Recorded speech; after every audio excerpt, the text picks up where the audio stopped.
Soul Calibur is back and badder than ever before. One of the first things you'll notice when you load up Soul Calibur V, apart from the lush opening cinematics, is that the character roster has had a complete overhaul. Killik is nowhere to be seen, Sophitia is gone, Sung Mina, Horang, etc, etc. Now before you dismiss this just because your old pal Horang isn't there, what will please you is that the new characters have a certain air of familiarity to them. A lot of the movesets have been shifted to the new characters and tweaked slightly. So this allows previous players to be quite at home with some of the new characters. Also along for the ride is everyone's favourite assassin, Ezio, from the obviously the great series Assassin's Creed. There are a slew of different game modes to dabble with. Firstly, offline mode. Here you will find the run-of-the-mill arcade, legendary, quick battle, versus and training modes. Arcade mode pits you against 6 random opponents in order to gain battle or player points, as well as incorporating a time attack mode at the same time. Quite similar as the legendary mode, but add 1 or 2 more battles and a huge difficulty spike, whereas quick battle lets you choose from a variety of custom-made opponents to defeat in order to unlock titles. Kind of think like those little emblem things from Modern Warfare 3. Once pitched in battle, the character models move gracefully and fluidly. Soul Calibur is known for its amazing character models, and Soul Calibur V certainly doesn't disappoint. New updated versions of Mitsurugi, Maxi, Astaroth and the crew look absolutely amazing. The control system remains mostly the same to previous outings, bar a few new additions. The guard impact or parrying system is a lot easier than previous outings with just a button pressed to pull off a decent parry. Another addition is the limit break super bar. Kind of think the super bar or revenge gauge from Super Street Fighter 4. This fills as you take damage and allows you to do flashy super moves to either finish off an opponent or plot a potential late round comeback. These moves are the usual double quarter circle button combo to pull off, and luckily the old 360 joypad which I played it on was quite forgiving with the inputs.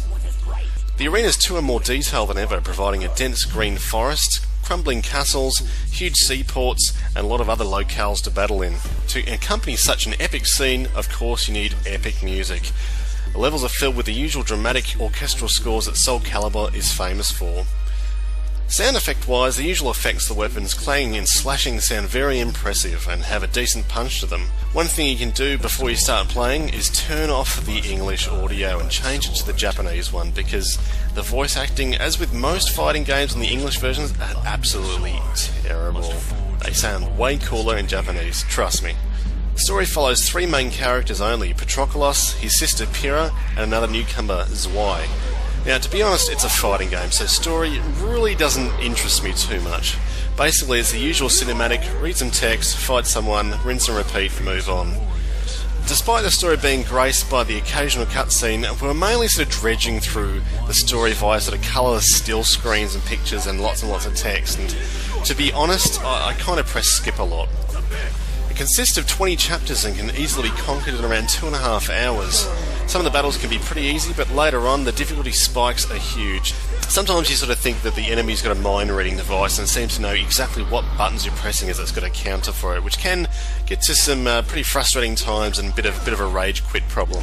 Now, multiplayer for games these days is definitely where it's at. Upon entering the online battles mode, once again we're greeted with the usual ranked or player matches. You can also create region-specific lobbies, which is pretty handy if you want to battle against fellow Aussies. You can create rooms, much like the endless battle on the Street Fighter 4, we have a slew of friends waiting to do battle in a winner stays on sort of style of game. Now what was surprising is that the matches were pretty lag-free, being an overseas connection. There were slight delays, but they were fairly unnoticeable. I managed to actually get 8 wins in a row against my American opponents, which is a nice change actually. Once you win, much like any fighting game, you accrue battle points to, I guess, brag to the world that you're awesome and have a huge E-penis. All in all, to find matches was a painless and easy affair, and I enjoyed many a battle without any problems. Another feature retained from Soul Calibur 4 is the Create a Character mode.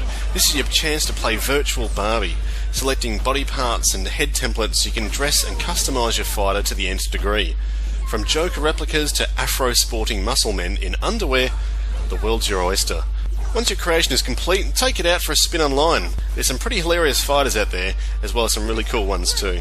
With all that said, is Soul Calibur 5 for you? At the end of the day, it's very Soul Calibur. If you've followed the series for a while, you'll know exactly what to expect. It's not as deep as, say, King of Fighters, or Marvel vs. Capcom, or certainly not Street Fighter 4, but it's still an absolute blast to play. Looks amazing, sounds great, online is easily navigated, but content's still a little bit thin. We'll give it an 8 out of 10. Soul Calibur 5.